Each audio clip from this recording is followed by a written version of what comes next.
고난의 가면을 벗겨야 축복의 쌩얼을 볼 수 있다. 자, 시작. 고난의 가면을 벗겨야 축복의 쌩얼을 볼 수 있다는 제목으로 하는 말씀을 주고 들어가겠습니다. 아람 왕의 군대 장관 나아만이 나병, 문둥병에 걸려 한센병에 걸린 거예요. 그 병이 고침받는 이야기. 우리 주일학교 때부터 교회 다니신 분들은 아마 굉장히 많이 들었던 이야기예요. 아주 굉장히 우리 뇌리 속에 각인되고 임팩트가 강한 사건이라 많은 분들이 기억하고 또 좋아하는 말씀이에요. 자, 오늘 이 이야기 속에서 저는요, 이 나아만을 통해 우리 현대 우리 신앙인들의, 우리 교회 목회자들의 자화상을 발견해요. 나아만이 어떤 사람입니까? 당시에 아람이라는 거대한 제국의 왕의 군대 장관, 오늘로 말하면 뭐예요? 국방부 장관이에요. 엄청나게 높은 지위고, 그는 또 그냥 국방부 장관, 비리비리한 국방부 장관이 아니라 나라를 한번 구했던 그저 구국의 영웅이에요. 오늘날로 말하면 이순신 같은 나라의 위기 속에서 나라를 건진 적이 있는. 자, 1절 볼까요? 아람 왕의 군대 장관 나아만은 그의 주인 앞에 크고 존귀한 자는 이는 여호와께서 전에 그에게 아람을 구원하게 하셨습니다. 그는 큰 용사이나 나병 환자더라. 보세요. 그는 큰 용사예요. 아람이라는 거대 제국의 왕에게 신임을 받는 국방부 장관, 모든 군대를 다스릴 수 있는 권세가 있는 사람이면서 그는 나라를 구한 적이 있는, 오늘 하나님이 그렇게 일전에 아람이란 나라를 구하도록 그에게 기회를 주셨대요. 그러니까 오늘 여기서 볼 수 있는 것은 하나님은 이 가운데만 하나님이 아니세요. 교회 안에서만 하나님이 아니세요. 온 천하 만물 우주의 주권자 하나님을 믿으시길 바랍니다. 여러분, 사단과 악이 하나님과 대적할 수 있는 게 아니에요. 하나님께서 사단과 귀신과 악들을 허용하신 거예요. 그냥 허용한 만큼 날뛰는 거지, 사단과 악과 어둠의 세력이 하나님과 대적하고 충돌할 수 있는 것이 아니라는 거예요. 불신자도 하나님의 영역 가운데 있어요. 저 김정은까지도 하나님의 영역과 권세 안에 있어요. 믿습니까? 오늘도 하나님께서 그를 그렇게 축복해 주셔서 오늘 그는 아람의 구국의 영웅이고, 그죠? 아마 최고의 권세와 오늘도 권위를 누리는 자, 모든 것을 다 가진 자예요. 하지만 그가 행복했을까요? 나아만이 행복했을까요? 그렇지 못했죠. 다 가졌는데 다만 뭐가 문제야? 그에게 나병이 문제예요. 참, 오늘날 우리 현대인들이 그런 것 같아요. 우리 교회가 그런 것 같아요. 옛날보다 훨씬 더 풍족해졌어요. 그죠? 충분히 우리가 행복할 것들은 나아만처럼 아마 거의 모든 걸 다 가졌어요. 근데 우리의 기쁨과 행복을 탁 가로막는 우리만의 문둥병이 있어요. 딱 그 많은 행복의 조건들을 기쁨으로 누리지 못하게 만드는 우리 가정만의 나병이 있어요. 그죠? 있죠? 그거 하나 때문에 모든 기쁨을 송두리째 날려버리게 만드는 내 삶의 아픔이 있어요. 내 삶의 그 근심이 있어요. 내 삶의 염려가 있어요. 오늘 그것들이 무너질지어다. 나병 환자, 나아만, 그는 군대 장관, 왕의 총애를 받은 구국의 영웅이 아니라 그냥 나병 환자예요. 그냥 그 모든 축복을 싹 덮어버릴 만큼 그의 슬픔은 컸을 거라는 거예요. 오늘도 우리 삶 가운데 하나님 주신 놀라운 축복들이 많은데 그 축복을 기쁨으로 행복으로 누리지 못하게 탁 나를 가로막고 있는 당신의 나병이, 당신의 문둥병이 오늘 이 시간 이 예배를 통해 온전하게 고쳐지고 해결되고 응답받고 살아나는 아름다운 역사가 있을 줄 믿습니다. 오늘 여러분, 놀라운 축복이 일어나려면, 행복이 회복되려면 그 축복 전에 임하는 고난의 두려움을 이겨내야 돼요. 이 축복이라는, 행복이라는 놈은요, 절대로 우리에게 축복나 행복 이렇게 오지 않아요. 항상 가면을 쓰고 와요. 그래서 그 축복과 행복을 우리가 축복인지도 모르고 행복인지도 모르고 오늘도 지나쳐 버릴 때가 있더라는 거예요.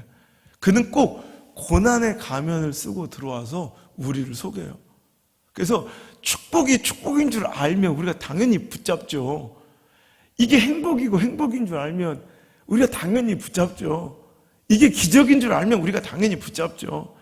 근데 그 기적과 행복과 축복은 반드시 두꺼운 고난의 가면을 쓰고 와서 마치 우리는 그것이 고난인 줄, 슬픔인 줄 착각하며 그것들을 다 놓쳐버린 후에 나중에 후회한다, 나중에. 오늘 말씀의 제목이 그거예요. 고난의 그 두꺼운 가면을 벗겨내야 축복의 민낯을, 생얼을 볼 수 있어요. 우리 여자들 잘 알죠. 그 두꺼운 화장을 벗겨내야 진짜 내 맨 얼굴을 남편이 깜짝 놀랄 내 생얼을 볼 수 있는 것처럼 축복의 실체는 그 고난의 화장을, 두꺼운 화장을, 가면을 벗겨내야 돼. 그 클렌징 폼이 있어요. 믿음이라는 클렌징 폼으로, 인내라는 클렌징 폼으로, 기도라는 클렌징 폼으로, 그죠? 맑게 깨끗하게 자신 있게 이렇게 문질러다 보면 반드시 축복의 민낯이 드러나기 시작해요. 희한해요. 축복 전에는 반드시 두렵거든요. 축복 전에는 반드시 고난처럼 느껴지는, 그래서 도망치고 싶은, 그래서 제가 목회하다 보면 참 안타까워. 나는 그게 보이거든. 저게 축복의 목전인데 축복의 목전에서 반드시 그걸 놓치게 만드는 그런 사건들과 소위 말해 시험이라는 것들이 반드시 찾아와요. 그래서 그것들을 다 놓치고 떠나가요. 너무 안타까운 거야. 알려줘도 몰라요. 알려줘도. 여러분, 아브라함이 믿음의 조상이 되었습니다. 자손만대 지금까지 그 축복의 위를 물려주고 있습니다. 근데 그 축복 어마어마한, 지금 뭐 말로 다 표현할 수 없는 어마어마한 축복이 어디서 시작됐어요? 오늘도 낯선 땅, 한 번도 가보지 못했다 가나안 땅으로 가라는 그 두려운 도전에서 시작된 거예요. 두려웠겠죠, 아브라함은. 보장된 확실한, 정들고, 그죠? 익숙한 본토 친척 아비집을 버린다는 건 두려운 일이에요. 굉장히 모험 같은 그 두려움을 극복하니 축복이 있더라는 거예요. 요셉이 그 위대한 축복, 민족을 살리는 또 애굽의 총리 대신이 될 그 위대한 축복 앞에 그는 채새 옷이 갈기갈기 찢겨지는 고통과 고난과 두려움을 극복해야 그는 그 축복의 주인공이 될 수가 있더라는 거예요. 다윗이 민족의 영웅으로 이스라엘의 왕으로 세워지려면 그는 먼저 누구 앞에 서야 돼? 그 무시무시한 골리앗 앞에 서야 된다는 거예요. 이스라엘 민족이 출애굽하려면 그 무서운 홍해, 시퍼런 홍해를 건너야 되는 거예요. 그 축복, 젖과 꿀이 흐르는 기름진 땅 가나안에 입성하려면 그들은 요단강을 건너야 되고 그 두려운 아낙 자손과 거대한 여리고성을 여러분 맞닥뜨리고 부딪혀야 그 축복이 진짜 자기 것이 된다는 거예요. 여러분, 나아만은요, 이 문둥병, 이 나병이라는 두려움과 슬픔에 매몰될 수도 있었어요. 근데 그는 이 나병 아니었으면, 잘 생각해 보세요. 왜 이런 고난이 나한테 찾아오고, 왜 이런 슬픔, 다 주셨는데 그 다 주신 축복이, 누리는 그 권세가 전혀 기쁨으로 느껴지지도 못하게 나를 더 크게 아프게 하는 그 나병 때문에 그는 짜증냈겠지만, 결과적으로 볼까요? 그는 이 나병 때문에 하나님을 만나는 거예요. 여러분, 은과 금이 있으면 뭐예요? 세상의 권력과 명예를 누리면 뭐예요? 하나님을 못 만나면, 예수님을 못 만나면 그 인생은 무의미하고 무가치한 거예요. 아무리 세상에서 잘 나가면 뭐예요? 세상의 축복과 존경과 부러움을 다 사면 뭐예요? 예수님 못 만나면, 그 이름을 부르지 못하면, 그 이름을 믿지 못하면 허망하고 아무것도 아닌 인생이에요. 나아만은 이 문둥병이, 나병이 축복이에요. 이 한센병이 축복이에요. 할렐루야. 그는 이 나병 때문에 하나님의 능력과 권세를 확인하게 되고 결국 17절 보세요. 17절 함께 읽을까요? 자, 시작. 나아만 이르되 그러면 청하건대 노새 2마리의 실을 흙을 당신의 종에게 주소서. 이제부터는 종이 번제물과 다른 희생제사를 여호와 외 다른 신에게는 드리지 아니하고 다만 여호와께 드리겠나이다. 아멘. 이는 이제 하나님의 백성이 된 거예요. 나병이 고침을 받음으로 인하여 그는 하나님의 사람이 된 거예요. 우상 숭배자가 이제 다시는 나는 다른 신에게는 절하지 아니하고 다른 신에게는 예배하지 않고 오직 하나님께만 예배하는 자가 된 거예요. 이게 진짜 행복 아니겠습니까? 그저 부자와 거지 나사로의 이야기예요. 여러분, 나사로는 정말 모든 것을 가지지 않았지만 천국을 소유했어요. 부자는 모든 것을 가졌지만 여러분, 천국을 소유하지 못하고 지옥에 떨어졌어요.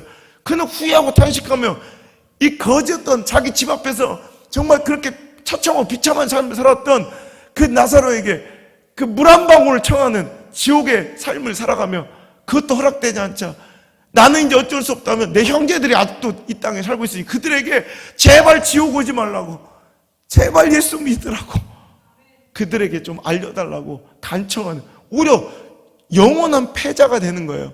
오늘도 나아만이 그런 인생 아니었겠습니까? 구약의 부자예요. 그래서 구약의 모든 걸 누리는, 하지만 그는 영원한 패배자로, 영원한 지옥의 사람으로, 백성으로 살아갈 수밖에 없었던 사람이 나병 때문에 하나님 만나고 나병 때문에 하나님 백성 되어 천국을 누리더라는 거죠. 그렇다면 나에게 찾아온 이 고난이, 이 두려움과 이 슬픔과 이 나에게 모든 참 문제가 오히려 나에게 진짜로 하나님을 만날 수 있는 놀라운 축복일 수도 있더라는 거예요. 어느 유명한 목사님이 이런 말씀하셨어요. 축복이라는 방에 들어가기 위해서는 고난이라는 현관문을 통과해야 한다. 멋진 말 아니에요? 우리 집 현관을 통과해야 집 안에 들어가야. 혹시 모르죠? 나는 현관 안 통하고 창문으로 들어갑니다. 그걸 전문용어로 도둑놈이라고 하는 거예요. 다들 현관을 들어가야 그저 거실을 만나고 방을 만나잖아요. 축복이라는 방을 만나기 위해서는 반드시 고난이라는 현관문을 통과해야 된다. 멋있는 말이죠. 울산 그 외곽에 있는 한 시골 마을에 그 젊은 목사가 그런 얘기를 했대요. 참 누군지 몰랐냐면 영성 있는 분이야. 뭐 저라고 얘기는 안 하는데 하여튼 그런 것 같아요. 우리가 고난이라는 현관문을 두려워 통과하기를 무서워해. 그거를 지나가야 축복이 기다리는데, 오늘도 우리에게 찾아온 고난의 현관문, 여러분 고난의 가면을 쓰고 온 그 축복 지나치지 마세요. 나아만처럼 오히려 그 고난 때문에 더 큰 은혜와 축복을 누리는 귀한 종들 되시기를 주의 이름으로 축원합니다. 베드로가 그랬죠. 예수님 만나 지금 얼마나 큰 영광과 축복을 누립니까? 그죠? 그의 이름이 지금까지 2000년 지난 지금까지도 회자되며 예수님의 가장 근거리에서 예수님의 수제자로 온갖 기적과 생명의 사역을 다 목도하며 가장 사랑받는 제자로 기념되며 예수님 따라 승계할 수 있는 영광을 누리며, 오늘도 그 이름이 기독교 역사뿐만 아니라 세계 역사에 정말 기록되고 한 획을 긁을 정도의 위대한 인생을 살 수 있었던 딱 그 터닝 포인트가 누가복음 5장인데, 고기를 잡다가 한 마리도 잡지 못하고 실패한 그날 아침 예수님이 참 그리스도인 것을 깨닫자 그는 벌벌벌 떨어요. 주여 나를 떠나소서, 나는 죄인이로소이다. 여러분, 이 죄 많고 버러지 같은 사람들이 주님 앞에 서는 것은 두려운 일이에요. 주님의 영광과 은혜 가운데 서는 것은 두려운 일이에요. 왜? 내가 깨어져야 되거든요. 내가 박살나야 되거든요. 내가 무너져야 되거든요. 그건 아픈 일이고 두려운 일이거든요. 그러니까 베드로는 벌벌 떨면서 주여 나 같은 죄인 당신 앞에 설 수 없습니다 고백하지만, 오늘 그 두려움을 이겨냈더니 예수님의 가장 사랑받는 가장 수제자가 되어 오늘도 하나님의 구속의 역사의 전면의 주인공으로 등장하게 된 줄 믿으시길 바랍니다. 제가 지난주에 집회하는데 놀라운 역사가 돼요. 지난주 한 주간을 우리 수행하는 문 목사님 한 달 산 것 같다고 그러더라고요. 저는 한 2주일 정도 산 것 같지. 도대체 이게 한 주 동안에 벌어진 건가 막 너무 빡세게 살아. 지난주에도 울산에 있다가 수원에 갔다가 그다음에 서울에서 강의하고 다시 수원으로 왔다가 다시 의정부 갔다가 다시 청주 갔다가 또 부산 갔다가 그다음에 어제까지 대구 갔다가 다시 어제 밤에 늦게 내려와서 오늘 또 다시 여기서 집회 또 이제 오늘 끝나면 이제 거제도 연합성에 인도하러 가요. 그다음에 또 진주 갔다가 또 대전 갔다가 이렇게 또 내려와야 되는데 또 방송국도 막 돌아야 돼요. 참 그러면서 놀라운 역사들이 막 일어났어요. 또 되게 유력한 교회들만 집회를 가게 됐는데 한 교단의 총회장님 또 막 그런 똑같은 일들이 벌어졌어요. 목사님들이 강단에 올라와서 눈물을 펑펑 흘리며 강대상에서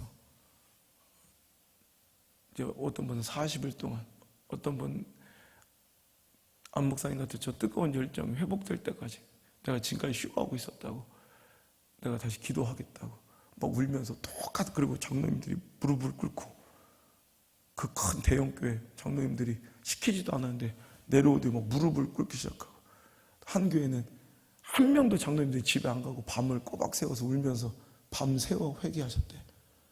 그런 역사들이 막 일어나는 거예요.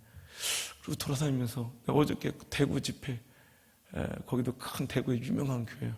그래서 집회하고 오는데 목사님이 청년부 집회인데 참여하셨다가 막 은혜를 받으시고 바로 자기 전체 집회를 또 요청하셔서 이렇게 내려오다가 내가 어떻게 하다 이렇게 살고 있지?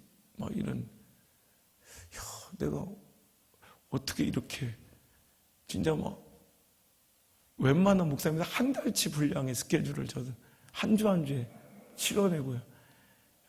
제가 다른 목사님 웬만한 목사님 10년치 사역을 저 1년 안에 해요. 우리 아버지가 항상 그래요. 너는 이제 목사님 여기서 죽어도 딱 여기서 사역을 그만하고 딱 여기서 죽어도 아마 모든 목사님들이 평생에 사역하는 걸 다 총량으로 따져도 아마 1% 안에 들어갈 거라고. 자꾸 재수없게 죽으라는 얘기를 자꾸 해가지고 우리 아버지가 하여튼 진짜 그 정도로 바쁘게 열심히 살아요. 너무 행복한 기적 같은 거예요. 이게 어떻게 시작됐는가 생각해보니까 정말 두려운 시작이에요. 두려운 시작. 제가 처음에 여기 알지도 못하는 이 낯선 땅에 그냥 하나님의 명령으로 내가 한 번도 다녀보지 못한 순복음교회, 우리 아버지는 감리교 목사님이잖아요. 나는 만약에 목사가 된다면 감리교 목사가 된다고 생각을 했죠. 저는 목사가 될 생각도 없었지만 그냥 고난, 유학 중에 찾아온 그 고난들, 그죠? 유학 중에 찾아온 영국에서 일본에서 그냥 그 대수술을 받으며 모든 것이 찢기고 모든 것이 실패처럼 보였던 그 고난의 순간, 그 순간들을 통해서 전 점점점 이 위대한 축복을 맛보고 있더라는 거예요. 어느 날 교단주의 벽을 허물러 하는 그 말씀에 그냥 교단을 크로스해서 순복음해왔고 순복음이 가장 힘들고 어려운 곳이 여기라길래 한 번도 순복음교회가 세워지지 못한 유일하게 여의도 순복음교회에서도 실패한 땅이 여기라길래 그냥 그 말 한마디에 내려온 거예요. 13년 전. 그때 얼마나 솔직히 막 자신 있게 내게 얘기하지만 얼마나 두려웠겠어요. 얼마나 눈물 났겠어요. 진짜 많이 울었어요. 내 평생에 울은 양을 다 따져도 내 그 1년에 우는 눈물이 더 많을 거예요. 매일 밤을 때로는 외로워서 울고 총각으로 내려가니까 때로는 두려워서 울고 때로는 내 자신이 너무 초라해서 울고 정말 아무것도 보장되지 않은 아무도 없는 생명부지 땅에 혼자 그냥 의지할 것 하나 없고 그때는 돈이 없어서 그 좋아하는 책도 한 권 못 읽고 제가 진짜 4년 만에 처음으로 책 한 권을 산 책이 그 책을 아직도 서재 중앙에 꽂아놔요. 너무 막 책 읽고 싶은데 책 한 TV도 컴퓨터도 신문도 못 봤어요. 그러니까 오직 성경 하나만 가지고 전 지금도 주석집이 없잖아요. 그때 아주 판 성경이 지금 저를 이렇게 만든 거예요. 오늘도 보니까 아무것도 보장되지 그 두려움 혼자 와서 생개척을 해가지고 1년 동안 등짐을 져서 교회를 건축하고 개척을 시작한 그 두려움 정말 아직도 그때 생각하면 가슴이 벌렁거려요. 그 두려움이 고난을 이겨냈더니 이런 축복의 영광을 주시고 오늘도 한국 교회의 희망이 되고 이거 많은 큰 대형교회 목사님들이 이제 정말 제가 받을 수 없는 그런 칭찬들을 차세대 주자라. 저는 그런 얘기를 참 들을 자격이 딱 하나 자격이 있다는 거예요. 고난을 이겨낸 거. 그 두려움의 가면을 벗겨낸 거. 거의 대부분이 거기서 물러나요. 두려워서. 고난인 줄 알고. 우리 여러분 그 고난에 여러분 두려움의 가면을 벗기시길 바라요. 그래서 반드시 그 실체를 확인하셨으면 좋겠어요. 지금도 그래요. 제가 이렇게 저는 우리 교회는 부흥회도 안 하고 우리 아버지 목사님도 부흥회를 안 하고 저는 내가 부흥사로 이렇게 사용될 거라고 꿈에도 못 꿔요. 근데 지금도 생각하면 제가 이렇게 마음껏 사역할 수 있는 내가 얼마 전에 안전도사 내가 축복 기도해 주면서 그러니 아직도 이 얘기를 기억해야 된다. 목사는 내가 마음먹은 대로 한가하려면 한도 끝도 없이 한가할 수 있는 직업이고 또 바쁘려면 한도 끝도 없이 바쁠 수 있는 게 목회자다. 결정해라. 그건 누가 강요하는 게 아니라 내가 선택하면 된다. 나 이렇게 살고 싶지. 예. 근데 이게 내가 지금 선택할 수 있는 게 아니라 나에게 준 그 하루하루 일과를 정말로 바쁜 목회자로 살아가다 보면 하나님께서 이런 영광의 바쁨도 또 주신다. 오늘도 그걸 선택하며 살아가라. 널널하고 거지 같은 그냥 할 일도 없는 그런 종 되든지 아니면 정말로 바쁘고 저 달아 없어지도록 힘든 종이 되든지 그건 선택하는 거예요. 선택하는. 그때 어느 날 갑자기 찾아온 기회. 아직도 있죠. 2012년 4월 2일 부산 포동교에서 목회자 세미나가 있었을 때 그때 정말 나는 갈 수 없는 상황이었어요. 아파서 병원에 누워있는 상황이었어요. 근데 성령님의 강권하신 부르심 그리고 또 하나님 탁 이전에 지나보지 못한 길을 가라. 기억나시죠? 새벽기도 시간 하나님 딱 주시고 이전에 지나보지 못한 길을 가라. 그러면서 울산 기독교 역사에 한 번도 있지 않았던 일들이 이제 이 동네가 아니라 울산 기독교 역사에 한 번도 없었던 일이 시작될 것인데 내가 너를 크게 사용할 때 장경동 김문은 목사처럼 내가 너를 사용하겠다. 좀 말도 안 되는 상황. 지금이야 제가 그렇게 됐으니까 이 정도로 바쁜 종이 됐어요. 그때는 사람들이 새벽기도 때 제가 받은 말씀을 이렇게 얘기하니까 다 웃었어요. 그때 그 웃었던 사람들은 다 이 자리에 없어요. 그때 그 얘기를 듣고 다 웃었던 사람들은 이 자리에 아무도 없어요. 저는 그게 믿어지는 거예요. 그래서 링거를 뽑고 찾아갔어요. 난 세미나도 한 번도 참석 안 해요. 지금까지도. 세미나 강사로는 1년에 150회씩 막 강의를 하고 그런데도 저는 정작 세미나를 가본 적 그날 처음이에요. 유일하게. 거기서 성령님의 역사 가운데 제가 그날부터 이렇게 된 거예요. 한 번 주신 기회. 이제 동두천 신광교에서 장경문 목사님 불러서 한 타임 해보려냐. 15분 만에 1,500명이 다 울음바다 된 거예요. 그때부터 제가 하루도 안 쉬고 지금까지 이렇게 6년 동안 계속 쉼 없이 사역하게 된 거예요. 난 지금도 생각하면 야 그때 내가 만약에 그 자리에 없었더라면 그 전화 왔을 때 내가 그 콜을 받지 않았더라면 내가 정말 그 아멘을 하지 않았더라면 순종하지 않았고 동두천까지 달려가지 않았더라면 내가 어떻게 됐을까? 그 생각하면 가슴이 아찔해요. 막 지금도 가슴이 철렁해요. 그런데 더 안타까운 건 뭔지 알아요? 가슴 철렁할 일도 없는 사람들이 많은 거예요. 어떤 축복이 지나가는지 그 축복의 민낯과 쌩얼을 보지 못한 사람들은 안타까울 것도 없는 거예요. 왜? 무슨 축복인지도 모르니까. 저처럼 그 축복의 실체를 확인한 사람들 가슴이 철렁철렁해. 내가 그때 그 자리에 없었더라면, 내가 그때 그 예배에 참석 안 했더라면, 내가 그때 그 말씀에 순종하지 않았더라면 내가 어떻게 될 뻔했나. 가슴이 철렁철렁한 일들이 많아져야 돼요. 그 개수만큼이 축복이에요. 그 개수만큼이 위대함이에요. 우리 여러분 고난처럼 찾아온.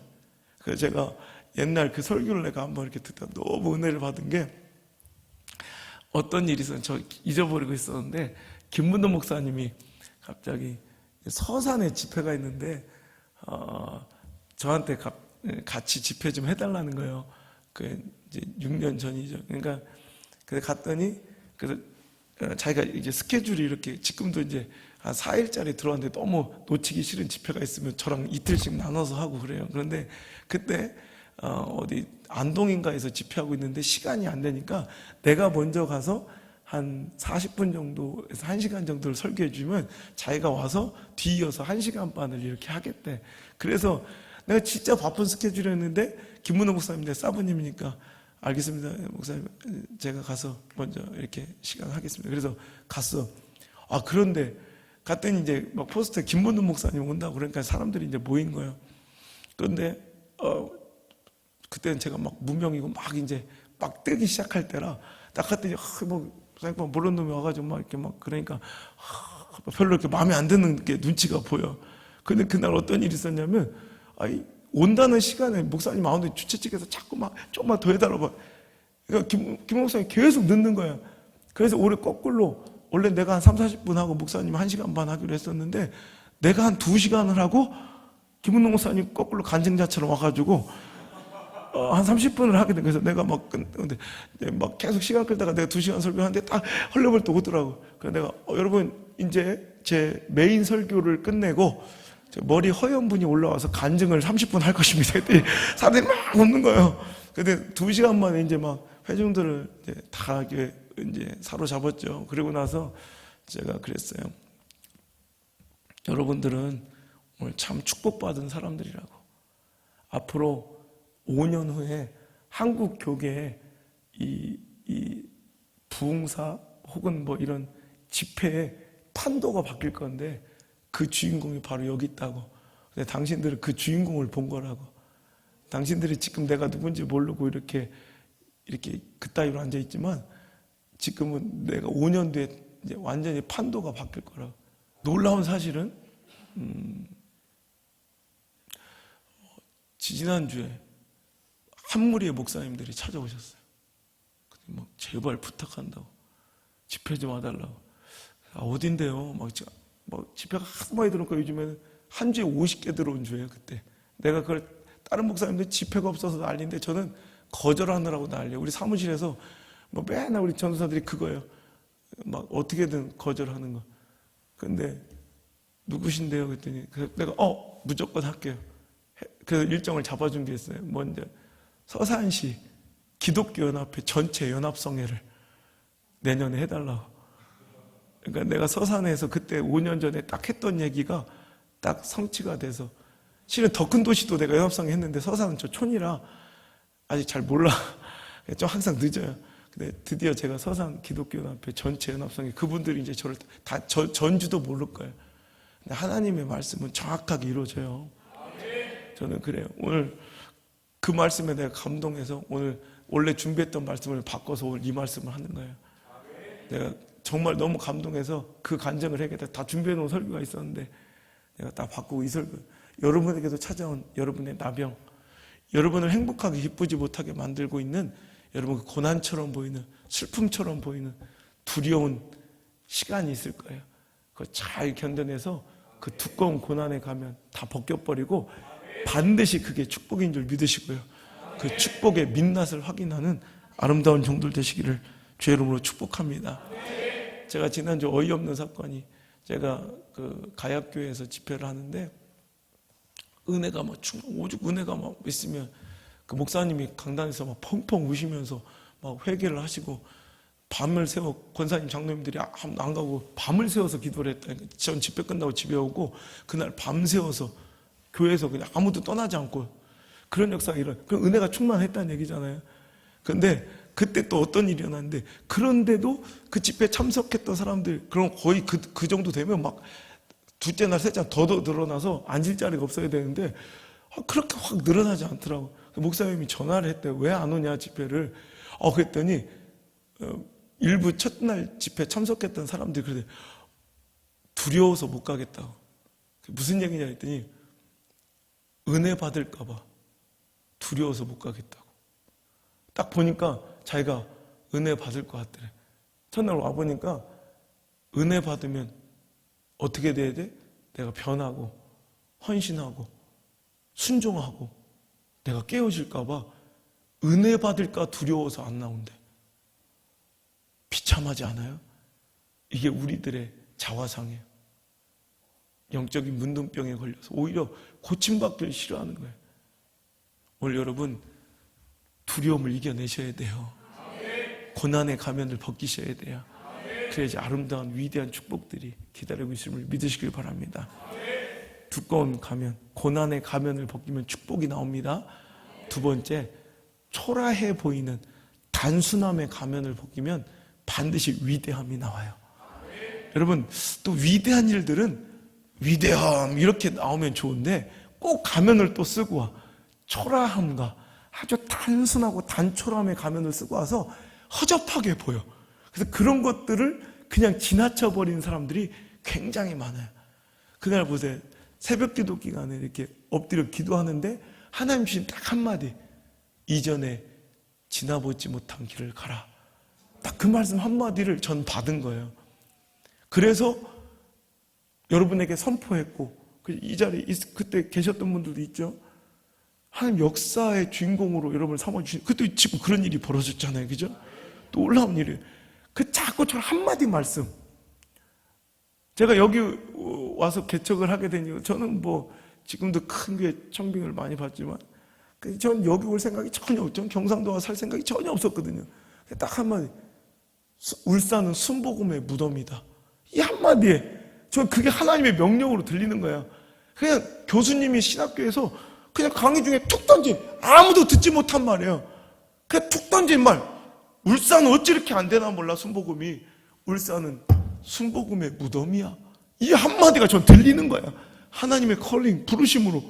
그 컬링에 대해 응답했더니 아무것도 아닌 그 초라한, 아무것도 아닌 단순한 그 말씀의 순종 하나가 저를 이렇게 정말 존귀하게, 아주 이렇게 정말 죽어도 행복할 만한 위대한 삶을 살아가게 해주시더라는 거예요.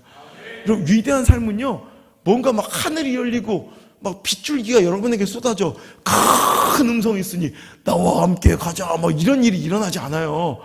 그냥 작은 말씀 중에 오늘 이 시간 이 말씀이 들려야 돼요. 그냥 하나님 주신 그 작은 말씀의 순종. 오늘도 나만 이런 기적을 보았던 이유가 뭐예요? 자기가 잡았던 계집종, 여러분 노비예요. 노비. 아무것도 아닌 계집종. 일전에 한번, 전에 2절, 전에 아람 사람이 떼를 지어 나가서 이스라엘 땅에서 어린 소녀 하나를 사로잡음에 그가 나아만의 아내의 수종을 들더라. 그러니까 뭐 옛날에 노략질하고 전쟁에 나가서 사로잡아온 계집종 하나, 그 아이의 소리를 들은 거예요. 이스라엘에 가면 하나님의 사람 엘리사가 있는데 당신이 그에게 가면 고침받을 수 있을 것입니다. 여러분, 어찌 보면요, 당시에 이 노비들은 동물이나 짐승이나 마찬가지예요. 그리고 자기 수하에 뭐 큰 청지기 상종도 아니고 그 아내의 수종을 든 아무것도 아닌 계집종, 수발든 그 어린 나이에 그 작은 목소리 하나가 그 인생에 그 막혀있던 그 고난을 풀어줄 해결의 열쇠가 된 거예요. 엄청난 게 아니라 어떤 때는 그 작은 당신의 삶 속에서 들려오는 하나님의 음성, 그 하나가 여러분의 인생을 뒤집어 놓는 사건의 역전의 계기가 된다는 거예요. 여러분, 그 순종이 여러분이 이루어지길 바랍니다.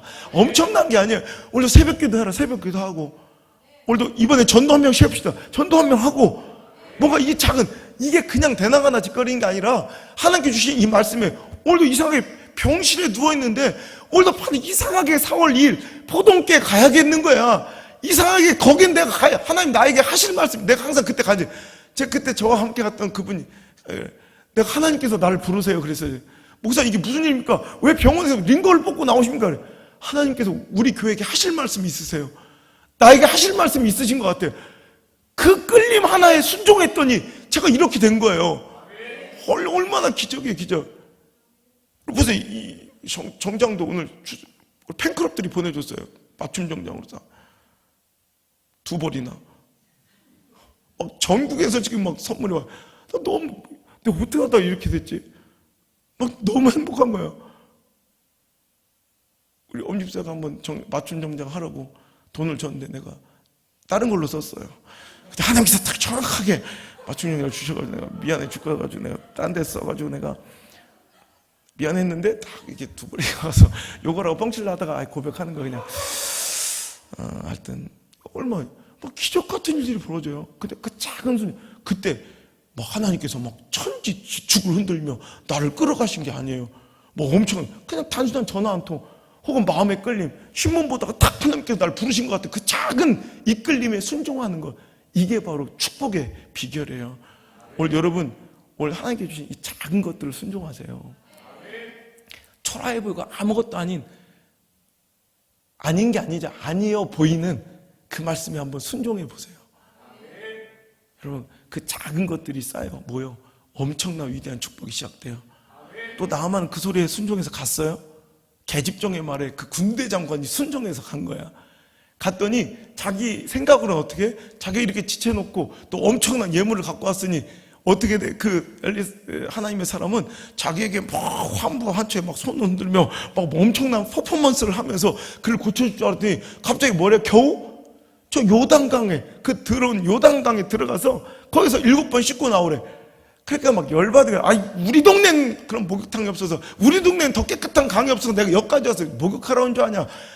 나는, 11절, 나아만이 노하여 물러가며 이르되, 그러니까 간 거예요, 그냥. 물러가며 이르되, 내 생각에는 그가 내게로 나와 서서, 그러니까 목회자가 막 주의종이 와가지고 자기한테 직접 와가지고 자기를 맞이하며 서서 하나님 여호와 이름을 막 크게 부르며 그의 손을 그 부위에 흔들어 나병을 고칠까 했다. 자기가 생각한 그런 기준이 있는 거예요. 난 꼭 이렇게, 어떤 사람들이 꼭 안수해달라는 사람이 있고, 어떤 사람은 뭐 꼭 어떻게 해달라는, 어떤 사람 꼭 기도원 가야 되는 줄 알아요. 근데 기도원 가서도 그 설교예요. 기도원 돌아다니지 말. 아니, 자기 교회에서도 새벽 기도 못하고, 자기 교회 목사님께도 기도 생활 못하고, 그 기도 부탁을 못하면서, 뭐 기도원이 뭐 대단, 무슨 무당집이냐, 얘가? 기도원은 정말 히스기야처럼 세상 모든 걸, 원래 기도 열심히 하던 사람이 세상 모든 걸 다 내려놓고, 진짜 벽을 보고 통곡하며 기도하듯 모든 걸 전심으로 그런 사람들이 가는 거지, 거기에 무슨 신령하고 용한 게 있는 게 아닌 거예요. 우리는 자기가 생각하는 기준에 뭔가 무당짓거리 부적처럼 교회 안에 그런 것들이 횡행해요. 그러니까 내가 생각하고 원하는 그런 모습들이 거대하고 뭔가 화려하고 멋진 퍼포먼스가 나를 구원하고 살린다고 생각해요. 나를 변화시키고 나를 축복으로 이끈다고 생각해요. 절대 그렇잖아요. 오늘 예배에 집중하셔야 돼요. 제가 얼마 전에 큰 대형교회에서 저희 대선배 목사님이 안수 좀 해달라고 안 해드려서, 말씀 중에 역사가 일어납니다. 말씀도 똑바로 안 듣는 사람, 말씀 중에 막 쳐들고 있었던 사람이 꼭 안수한다면 또 대가리 막 드밀고 막 안수해달라. 아니, 말씀도 똑바로 안 듣는 사람이 무슨 안수야? 거기 역사가 일어나겠어요? 절대 일어나지 않아요. 예배도 똑바로 안 드린 사람이 무슨 안수야? 거기서 역사가 일어나겠어요? 역사 일어나지 않아요.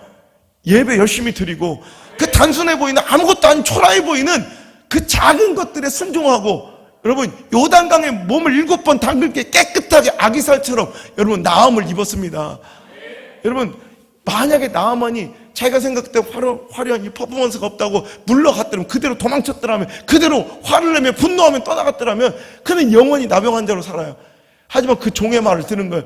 당신이 더한 거 하나도 했을 건데, 이 쉬운 거 이것도 못합니까? 그때 그 말에 또 회개하고 들어와서 또 몸을 담궜더니 거기서 깨끗하게 나음을 입더라는 거예요. 할렐루야. 여러분, 주의 종이 뭔가 막 기도해서 뭔가 받아온 말씀이에요. 목숨 걸고 매달. 여러분, 이 바쁜 와중에서도 지난주에 제가 이틀을 금식하고 완전히 막 몸이 완전히 막 밸런스가 무너져가지고, 이 바쁜 와중에 일반인들이니까 견뎌내지도 못해요. 그런데 그 중에 이틀을 금식, 우리 교인 중에 정말 지금 힘들고 절박한 삶의 문제 중에 있는 사람들이 있어요. 그래서 그 후에서 이틀 금식하고 첫 끼를 막 이틀 만에 그 순두부를 먹는데 도도도 손이 떨리다가 그것도 다 못 먹어요. 그러고 나서 막 대상포님 같은 게 막 와가지고 막 정신이 없더라고. 이렇게 이 바쁜 와중에서 목숨 걸고 기도해서 받아온 말씀이에요. 여러분, 이 말씀을 들어야지. 여러분, 초라해 보이는, 당신에게 아무것도 아니어 보이는 그 말씀에 순종하십시오. 그래야 자녀가 잘 되고 가정이 잘 되고. 이번 아무것도 아닌 여리고 특별 새벽기도 하나님 주신 말씀이었어요. 여리고 장벽, 그때 거기에 순종해서 나온 사람, 진심으로 믿고 순종한 사람 지금 다 해결됐어요. 그죠? 지난주에도 해결됐다고 또 감사하고 올라오더라고요. 너무 감사한 거예요. 하나님 주신 대로 살아가는 자들은 반드시 길이 열리고요, 풀리고 해결돼요. 근데 자기 주의로 생각하고 자기 계산질로 살아가고 자기 경험과 통박과 인본주의 사고로 살아가는 사람들은 맨날 그 꼴을 되게 똑똑한 척 하는데 결과적으로 뭐 항상 망하고 구질구질하게 살아요.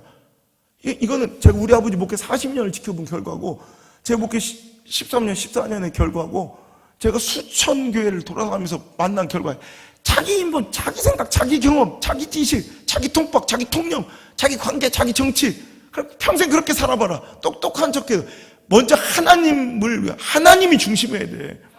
믿음이 중심해야 돼요. 다른 거 상황이 좋아지면 하겠어요? 걔 풀 뜯어먹는 소리 하지 말라요. 하나님을 중심으로 해야 돼요. 하나님 믿음을 중심으로. 이거 아무것도 아닌 건 순종하면 거기서 문제가 해결의 실마리가 거기서 풀리지. 어떤 멋지고 화려한 뭐 이런 것에서 내가 기대한 것에서 풀리지 않아요. 위대함은 단순하게 찾아요. 여러분 제가 한번 폭풍을 일으킨 작은 날개치는 설교했잖아요. 1907년 복음이 들어온 지 뭐 몇십 년밖에 안 돼, 30, 40년밖에 안 된 그 이금에 어떻게 보면 복음의 그런 신생아 같은 나라 조선 땅에 지금부터 110년 전 1907년에 큰 붕의 불바람이 불어 세계 기독교 역사에 기록되어 있어요. 평양 대붕. 그게 엄청난 막 무브먼트, 막 어떤 시스템과 프로그램을 가도 전 교회가 막 합심해서 몇만 명, 이게 아니었어요. 이렇게 예배 중에 30대 그 젊은 장로 길선주라는 한 사람이 말씀에 자복하고 회개하며 엉엉 울며 자기 길을 통곡하며 회개할 때 그 놀라운 성령의 역사가, 불의 역사가, 붕의 역사가 평양에서부터 불바람이 되어 이 조선 땅을 완전히 불살라 버렸더니 복음이 들어온 지 30년밖에 안 되는 이 복음의 신생 국가에 그냥 동방의 이스라엘이라 불리는, 평양이 당시에 동방의 예루살렘이라 불리는 놀라운 역사가 벌어진 거예요. 오늘 여러분이 그 일을 하셔야 돼요. 작은 순종, 헌신. 여러분 기도하러 나오면 되고, 그죠? 이번에 뭐 하자면 그냥 그것대로 살아보세요. 그것대로 하나님이 당신의 가정과 삶을 지키실 줄 믿습니다. 제가 집회 가서도요, 가면은 막 놀라운 역사들이 일어나는데 제가 뭐 엄청 다른 걸 하는 게 우리 교회 했던 설교 그대로 하고요. 제가 목회 강조하는 것들 그대로예요. 예배 똑바로 드리십시오. 기도하십시오. 그리고 십자가의 은혜를 기억하고 살아가십시오. 이 본질만 설교해요. 제가 뭐 어떤 새로운 프로그램을 도입시켜주고 뭐 그런 목사님들도 있어요. 자기가 뭐 개발한 것처럼 뭐 프로그램에서 이 프로그램을 이 교회에 돌리면 굉장히 잘 될 거라고 뭐 이 시스템을 전파하시는 목사님들도 있고, 저는 아무것도 안 해요. 그런 거 없어요. 본질만. 그때 막 장로님들부터 목사님 눈물이 막 터져요. 모르는 거 얘기하는 게 아니라 아는 것들을 일깨워주고 오는 거예요. 교회는 보혈의 피비린내가 나야 합니다. 십자가의 은혜의 눈물로 마르지 않아야 합니다. 그게 교회지. 십자가의 은혜의 눈물, 감격의 눈물이 말라버린 그 순간 교회는 아무리 껍데기라고 뭐 십자가를 500개를 갖다 붙여도 그건 교회가 아닌 거예요. 보혈의 피비린내가 안 나면, 예수 이름 부르자면 그건 교회가 아닌 거예요. 여러분 이 본질적인 아주 그런 뻔한 얘기 한다고 싫어하는 목사님들도 있어요. 그런 게 맨날 그렇게 사는 거예요. 하지만 그것에서 이 본질을 회복하고 이걸 붙들기 시작하면, 예수 이름 부르기 시작하면 거기서 놀라운 회복의 역사가 반드시 일어나요. 부흥의 역사가 일어나요. 내가 그때 깨닫는 거야. 위대한 부흥은 뭐 엄청난 뭐 퍼포먼스와 프로그램에서 시작되는 게 아니라 아주 아무것도 뻔한 것처럼 보이는 진부해 보인 진리의 회복, 이 본질의 회복에서 시작되는 것이다. 진리는 진부한 거예요. 하지만 그래서 뻔한 얘기예요. 진리는. 하지만 그래도 우리는 외쳐야 돼. 왜? 진리니까. 진리니까. 그게 진리니까. 미국의 최초의 흑인 대통령이 탄생할 수 있었던 근원이 뭘까요? 그죠? 미국의 마틴 루터 킹 목사님으로부터 시작한 어마어마한 흑인 평화 저항 운동에서 그런 역사들이 시작된 거예요. 그런데 그 놀라운 흑인들의 비폭력 저항 운동이 시작된 계기는 흑인 인권 운동 지도자들이 모여서 막 크게 권리 대회를 한 게 아니라, 한 여성 로자 팍스라는 한 여인이 당시의 시대적 세습을 깨고 그냥 당시 당연한 그 틀을 깨버리고 저항했던. 당시에는 버스가 백인석과 유색인종석이 구분되어 있었어요. 미국에는. 그래서 앞자리, 중간 앞자리는 백인만. 그러니까 뒤에 아무리 자리가 꽉 차서 서 있어도 흑인들은 앞자리 자리가 다 비어도 백인석에 앉으면 안 돼. 근데 재봉사로 일하고 있는 로저 팍스가, 흑인 뚱뚱한 여인인데, 로저 팍스가 그날 그걸 저항하고, 그건 지금 보면 말도 안 되잖아요. 그죠? 근데 당시에는 그게 당연한 거예요. 당연한 거 한번 길들여지면 그게 그게 이상한 건지 몰라요. 한번 그래서 이단에 빠지면 우리는 보면 이단 이상하잖아요. 그죠? 이게 뭐야? 이것들 뭐 일부 예배 드리고 거기 갔다 오는 거 아니야? 두탕 뛰는 거야? 근데 다단계 이상하잖아요. 근데 거기 들어가면 그게 진리예요. 계속 듣다 보면 거기에 매몰돼 버리면 그게 진리라니까. 그러니까 교수들도 어떤 데는 띨띨한 박사들도 의사들도 빠지는 사람이 있어요. 그러면 너무 막 웃긴 거예요. 막 허접한 거예요. 자기는 되게 막 지금 잘 나가고 막 레벨을 올려주니까 나 루비언데 사파이어인데 금포하냐 지돈 꼬라박네. 계속 지돈 꼬라박고 있으면서 자기는 막 지돈 5천만 원. 얼마 전에 내가 상담받은 사람이 우리 팬클럽 주잖아. 지돈 꼬라박고 150만 받고, 지돈 한 5천만 원 꼬라박고 150만 원 받고 막 기뻐해. 막 나 출세했다고. 지돈 5천만 원 꼬라박고. 우리가 보면 이해가 안 되잖아. 근데 거기 안에 있는 사람들은 그게 당연한 거예요. 굉장히 행복한 거예요. 그죠? 아무도 저항하지 못했어요. 근데 로저 팍스라는 여인이 그걸 저항하고 백인석에 앉았어요. 그때 운전사가 뒤로 가세요 한데도 끝까지 버티는 거예요. 그래서 맞았어요. 그 때문에 저항운동이 일어나가지고 엄청난 미국의 역사를 바꾼 거예요. 대단하죠. 그래서 인터뷰하면서 막 많은 기자들이 로저 팍스한테 물어봤어요. 당신은 어떤 철학의 영향을 받았는지, 어떠한 저서와 어떤 사상가의 영향을 받았는지 물어보니까 전 몰라요. 전 책도 안 읽고 전 철학이 사상이 뭔지도 몰라요. 그저 그날 다리가 너무 아팠을 뿐이에요. 하루 종일 있어서 일하다가 너무 다리가 아파서 그냥 앉았대. 뭐 어떤 생각이 있는 게 아니라 그날 다리가 너무 아프고 피곤했대. 그래서 그냥 앉았을 뿐이래. 그 한 여인의 그 아무것도 아니었던 철학, 그 행동 하나가 한 나라의 역사를 바꾼 거예요. 오늘 여러분, 어떤 위대한 역사는 엄청난 퍼포먼스에서 시작되지 않아요.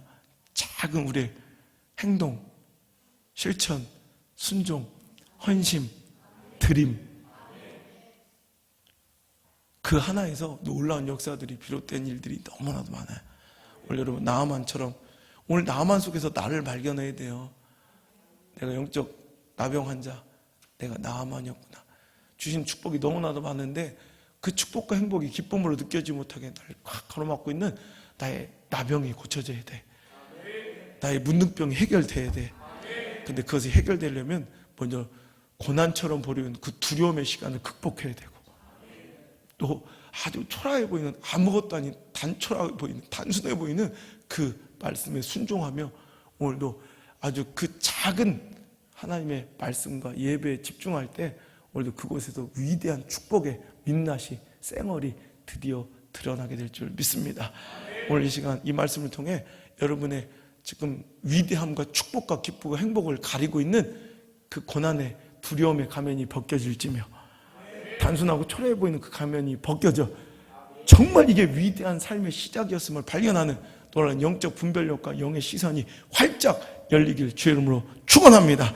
찬양합니다. 오늘도 지금은 내가 알 수 없는 것들이 너무나도 많고 깜깜해 보이지만, 오늘은 고난처럼 보이지만 이 고난 속에서 주실 주님의 축복을, 주님의 은혜를 기대하며 우리가 나갑시다.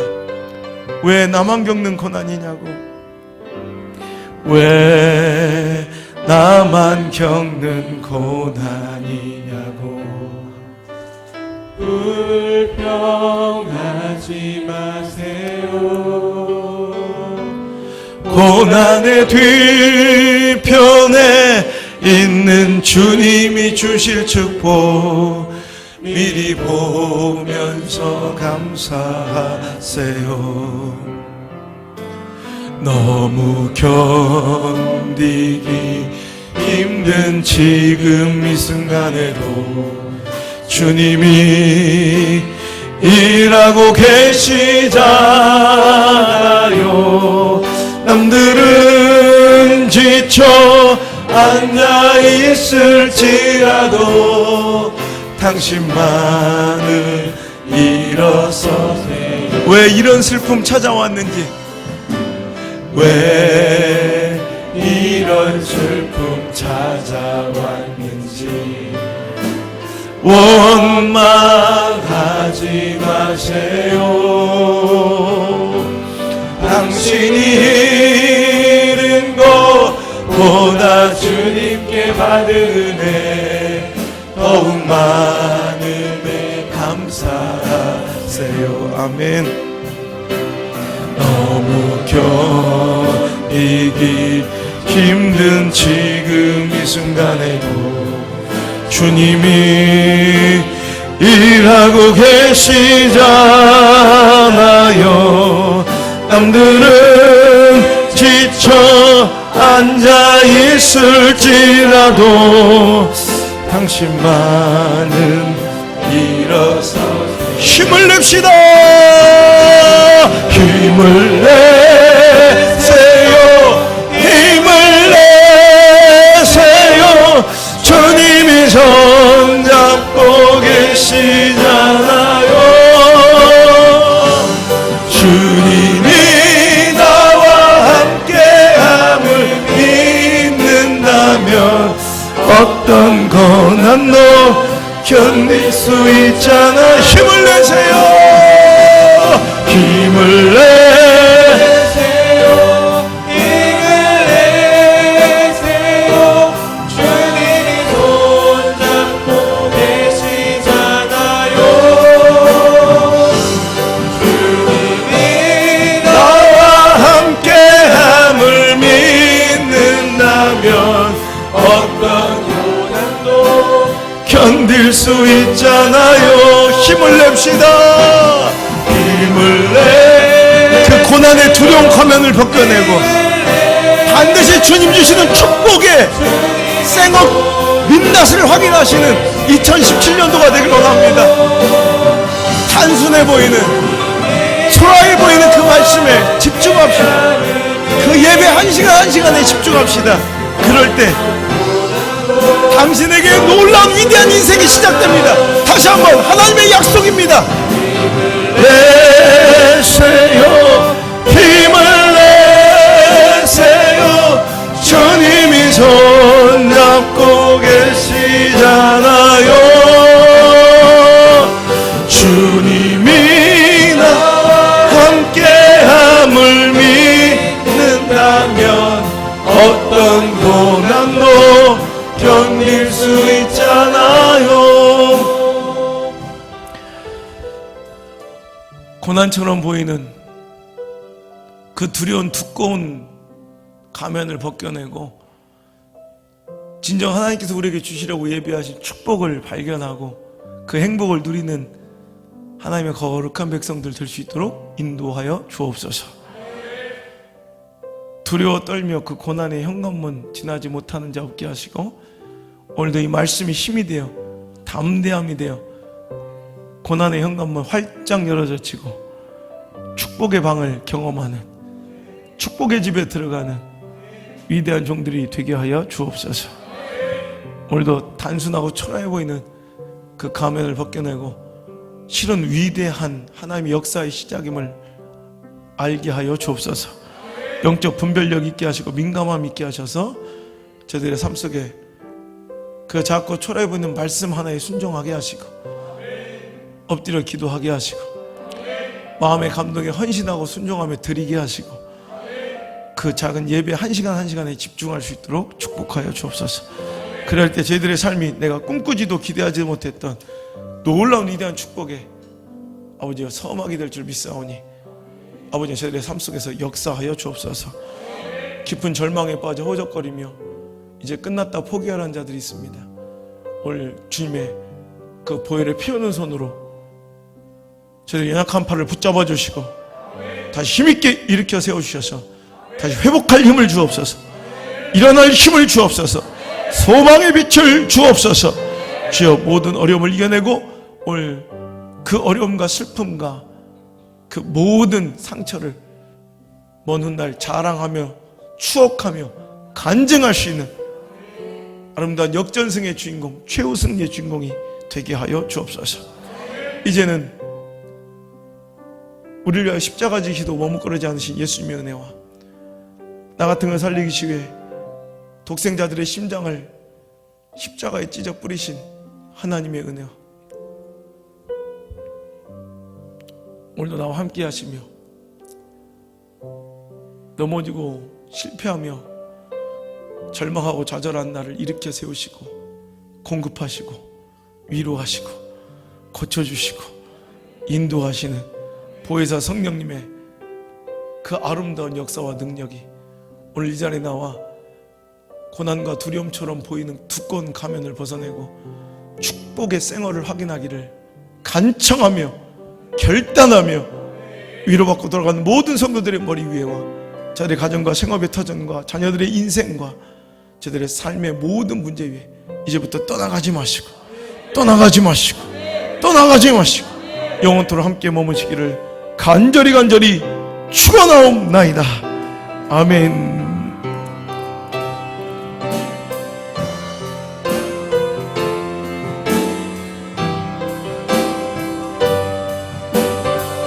힘을 내세요.